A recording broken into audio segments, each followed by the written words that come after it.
Hi everyone, this is Jim Cooper, and welcome to my course on JavaScript Objects, Prototypes, and Classes. I've been working as a software developer for more than 25 years, and I've been a serious JavaScript developer for the past 7 years. And now, I'm excited to bring you this JavaScript course on objects, prototypes, and classes.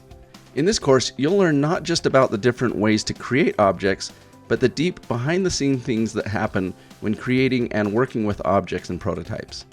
Consider prototypes, for example. They're a little mind-bending and can be challenging to figure out, but the funny thing is, once you really get prototypes, you'll realize that they're not really that complex. I promise you, you'll understand them deeply when we're done. Some major topics that we'll cover include creating objects with object literals, constructor functions, and classes, working with and configuring object properties, including property getters and setters, a deep behind-the-scenes look into what prototypes really are and how they're used for inheritance, and how to do all of this with JavaScript classes. We'll even take a look at a few built-in JavaScript objects while we're at it.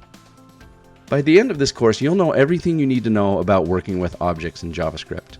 Before beginning the course, you should be familiar with basic programming concepts, basic JavaScript syntax, and working with variables.